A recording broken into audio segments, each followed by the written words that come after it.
Hi, Sam, is it? Yeah. Brandon, a social worker. Nice to meet you. Okay. Please have a seat. How was the drive-in? It was pretty fine. Not too far. So That's good. I found this place pretty easy. That's good. Yeah, the important thing is you're here now. I'm glad you could come in. Is calling you Sam okay? Yeah, I prefer Tony. That's what most of my friends call me. Okay. That's cool. Tony? Yeah, sure. Well, like I said, I'm Brandon. Feel free to call me Brandon. Okay. If it's uncomfortable for you to be so casual, Mr. Ziniti, Mr. Z, those work too. Okay. Before we get started, I just wanted to clarify what it would be like to go over in our session today.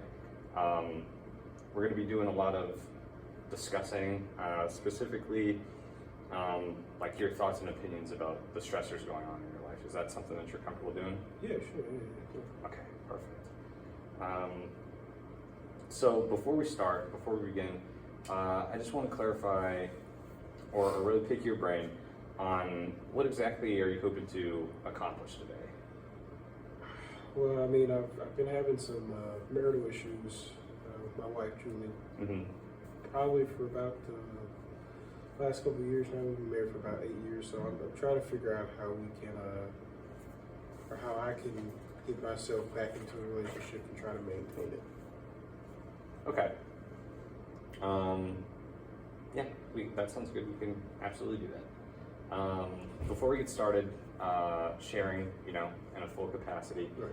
I just want to take a quick moment to address our limits of confidentiality. Okay. Any info that you share between us is going to stay exactly there. Right. It's not going to leave this room. None of the other social workers who I work with are going to know about it. It'll be just us. Okay. In instances of harm to yourself or harm to others, I will have to report that, and we'll work on towards getting you some external resources, which might be able to help you a little bit better than I might be able to. Okay. And I understand that you're in the military, is that correct? Yeah. There are a few other things that the military wants to make sure that they harp on. Spousal abuse, which can include forms of like neglect, mental maltreatment, things like that. Okay. That's another one of the big things that they like to harp on. Of course, anything according to UCMJ, I'll have to deal with accordingly as well. Okay. And we'll get all the relevant parties involved, but I'll work with you every step of the way in the event that might happen. Okay. Does that make sense? Yeah. That makes sense. I Okay. understand. Nothing you want to clarify? No, I think I pretty much got all the relevant that. I feel with UCMJ, it would come to a point where you, like you said, you would let me know what's going on. So, yeah, no, I'm fine. Okay, perfect. Well, from here, you and I are going to be collaborating on your stressors. Again, just going back to those thoughts and opinions that you might have, and we'll work together on talking them over, figuring out a goal, really, for you to take away from this session today. So I have your intake form, but I want to hear it straight from you. I want to get your synopsis of it. What's been going on? What brings you in today? Biggest thing, I had an argument with my wife a day ago or so. I was trying to get out of the house. Argument got pretty heated. It was about me cheating potentially, which, whatever. But argument got out of control. Tried to leave the house. She blocked the door and admittedly said that she blocked the door. I don't know if I told your tech to put that on there, but she admitted she blocked the door. Okay. And to try to get out before I did something, kind of crazy, I just moved her out the way. I did do it forcefully. She did unfortunately hit her head, but like I said, I was doing everything I could to just get out of the situation before I lost control, or before I felt like I was gonna potentially, do something I regret, or she may do something she regrets. So I'm just trying to remove myself from the situation. Mm-hmm. And I felt pretty bad too because we've got 2 kids, so makes it a little harder for me. dealing with that, trying to figure out what to do from here. You know? Yeah. How are your kids been during this process? I'm not entirely sure. Haven't been able to really ask them a whole lot. Haven't really picked their brain about the situation just yet. So I'm kind of laid off from asking them questions. I want to, but I just don't think it's the right time right now. Okay, that's understandable. Mm. Can you describe to me what your relationship was like before this incident? Man, so a year into our marriage, it was great.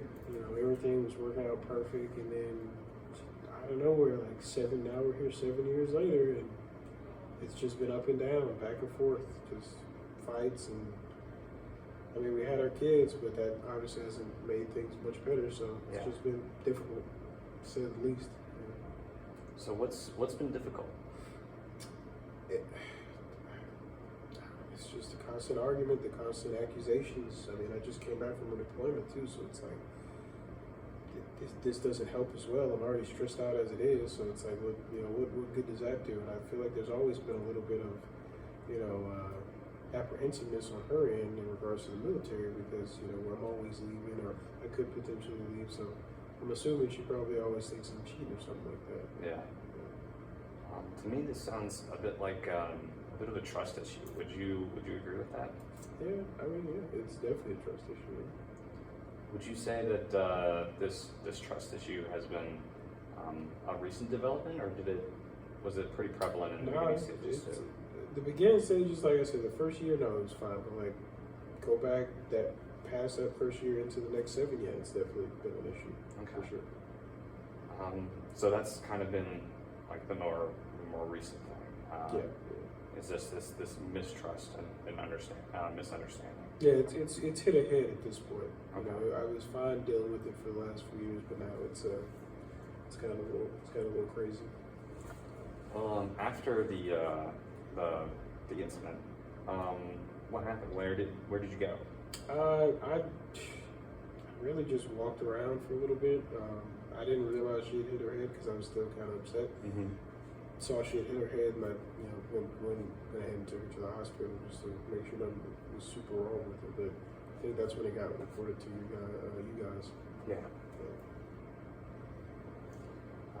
That is one of the other things that we are here today for. This is a little bit of like an evaluation, just to make sure that you aren't make sure that you're in the right mindset. Right.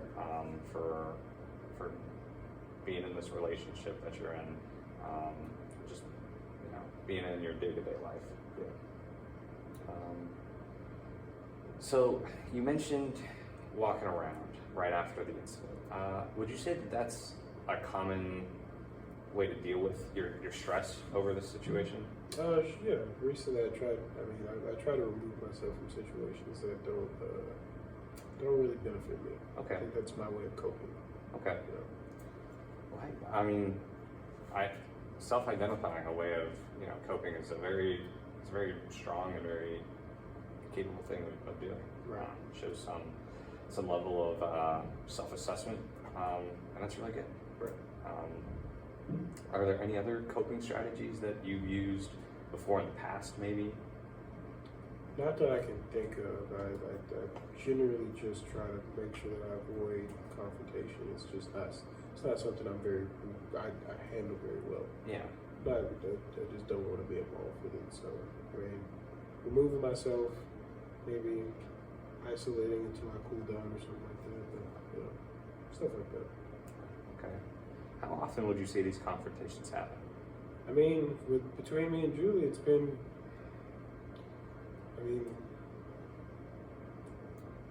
It's just been happening for about 7 years now. So I can't say for sure how often it is. Sometimes we go through good patches, sometimes we go through rough patches. So it just really depends on what's going on and where we're at currently. Because one time we'll be good, the next time we'll be at each other's throats. So Yeah. I'm hearing you say that it's been a constant issue. But I want to know if there's been any times where it hasn't been an issue, where you all haven't been fighting, things have been good. That first year, First year was great. No fights. Literally the best. The honeymoon phase, I think they call it. It was probably the best time of our lives at that point. Yeah. We were probably, I think we were just expecting our first kid, Jackie, and then we were just moving into, our first home and all that other good stuff. And it was great. It was a great time. That was when everything was good. So what was different from that first year to now? It was just open line of trust and communication. There was never an instance where one of us thought we were doing something that the other wasn't. Okay. But at the same time, we were always somewhat together too. The deployments didn't really start happening until later on, so yeah. Mm-hmm. I guess that might play a factor too. And the deployments was really when this trust versus mistrust issue started to come up. When I started leaving home more, it definitely turned into something else. Okay. How long do these fights of yours normally go on for? Not long. It'd be like a couple minutes of like a shout match, and then we'll be done. We may apologize, we may not, may talk about it the next day, but it's just now they're just getting a little too heated. So Yeah. maybe a little longer duration, maybe a full day before we say something. Yeah. Has there been any instances of I don't want to put you in a bad position to answer this question.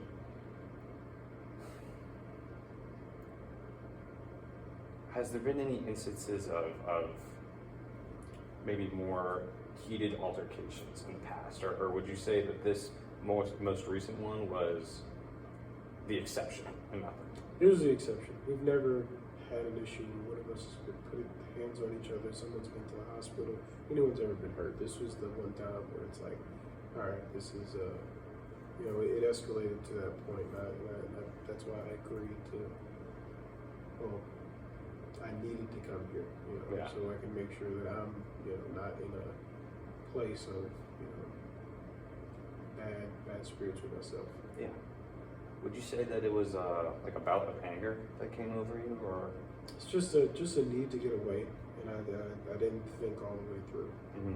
So I won't say I was angry at anything. I was just tired of the conversation and just wanted to move away from it because at that point it wasn't going anywhere. Okay. Would you consider maybe bringing your partner in to discuss stressors and things going on in your lives, these trust versus mistrust issues together, maybe like Sure. a dual session? Yeah, I'd be perfectly fine with it. Yeah. We have some additional resources that we can offer you here at the clinic for couples counseling, essentially. Okay. If that's something that you're open to. Yeah, sure. Well, see what she says, but yeah, sure. Okay. So yeah, we've kind of identified that this trust versus mistrust is at the crux of the problem. Would you agree with that? Yeah, sure. Yeah. So now what I want to do is kind of give you something to work on, something to take back with you after this session. Okay. It's going to be a goal. So have you put any thought into it about what maybe you'd like to see differently in your relationship? Less fighting. Less fighting. We gotta be able to talk things out Okay. in a reasonable, sensible manner. Yeah. If you could give me a number of how many times that you and your partner argue in a day, what number do you think that would be? Probably maybe 1 to 3. 1 to 3 times a day? Yeah. Okay. So we've got 1 to 3 arguments a day, and we want to lower those, right? Yeah.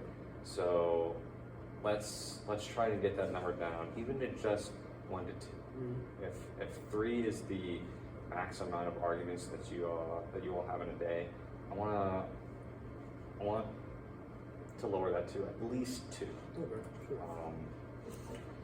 The way that I could see that as, and this is a little bit of some anger management techniques.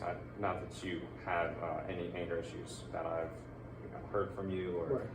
that you seem to think as well. But taking some deep breaths right as that argument starts to maybe begin to bubble up, potentially getting a drink of water, and then maybe even indulging in one of your coping strategies of just, removing yourself from the situation altogether. Those could be really good strategies of trying to avoid an argument.